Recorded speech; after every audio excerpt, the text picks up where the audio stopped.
Hello, graphic designers. This is Mrs. Hatcher.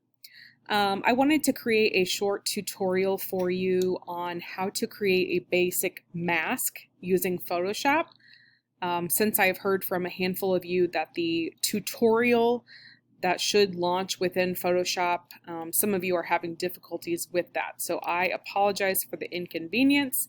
Do your best to follow along with this, remembering to pause and go back and rewatch whatever you need to.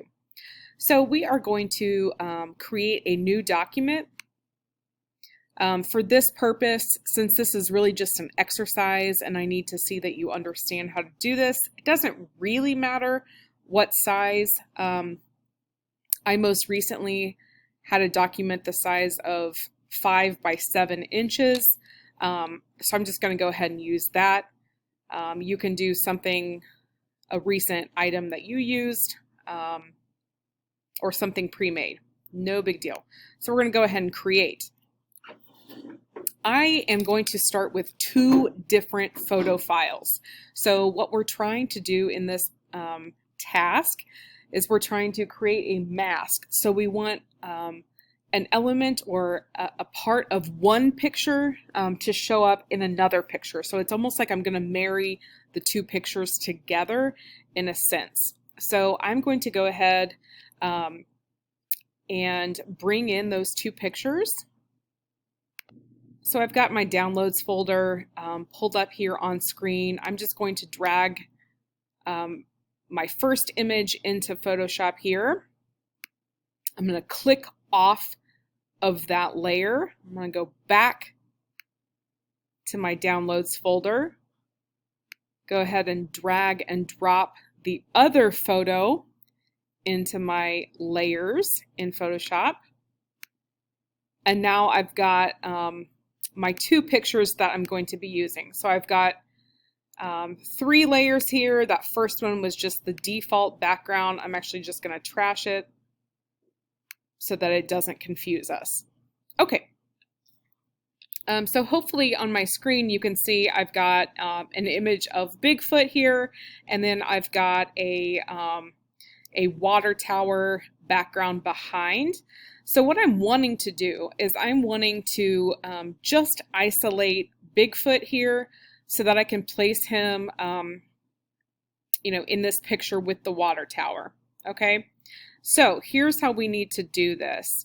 I am going to have my Bigfoot picture on top of the water tower. So I've clicked on that layer. Remember, we need to click on the layer to activate any actions that we're going to do with that layer. And then I'm going to come down here. I'm wanting to find the icon. It kind of looks like a rectangle with a circle in the middle. And so we're going to add a layer mask. And so what that does, you'll see it should pull up a white rectangle here with this little link. So that means that there is a mask on that layer. Okay. You do want to make sure that you have clicked to select that white rectangle or the mask that you have created. The next part, we need to come over here because we're going to want to use a brush to kind of erase away what we don't want to include from our photo layer. So basically everything around Bigfoot we want to get rid of. I am going to go ahead and hit Command plus just so that I can see a little bit better what I am doing on this layer. So if you've got your toolbar selected here, I've clicked on the brush tool. Up here across the top, you should be able to select the size of your brush as well as the hardness percentage. So that's going to affect, kind of like how fuzzy it is, almost like around the edge. I'm going to step back so that you can actually see what I just did. Depending on your photo or what you are actually trying to mask out, will depend on what size of a brush you need. So just like in a traditional sense, if we were painting or doing things, for some tasks, you need a smaller detail brush. For some things, we can get away with using a larger brush, similar in a digital fashion, okay? If there was a lot to eliminate here, we can use a large brush if we need to get rid of that quickly. But then once we move in closer to what we want to include, we're going to want something a little bit smaller. Now, to be honest, for this exercise, try for neatness, but also at the same time, I am not wanting you to spend all of your time getting this super accurate around like all of these little curves. Do the best you can. I'd rather you save that time and energy for a fun little project. Okay. The hardness level, for this one, let's go around 50%. Okay. You can kind of play with that too if you want to. So I'm going to, I think I'll start with my brush around 100. I can click out of that. Next, I want to make sure that my color here on top is black. So black is going to be the things that we do not see. So watch as I start to come back now to my Bigfoot layer and I start using my brush. So again, just kind of eliminating all the background stuff. Now, remember how I just said black is what we won't see? So if we come down here in the layers box, you can see that my little mask icon, you see how it's starting to show that black shape? That black shape corresponds to what I have brushed away in my mask. Okay, I'm going to keep going, and you can kind of keep your eye on the photo, but also our layers mask and what's happening down there. Again, I could use a larger size brush if I wanted to knock out like the edges of this photo. I just kind of want you guys to see how this process works.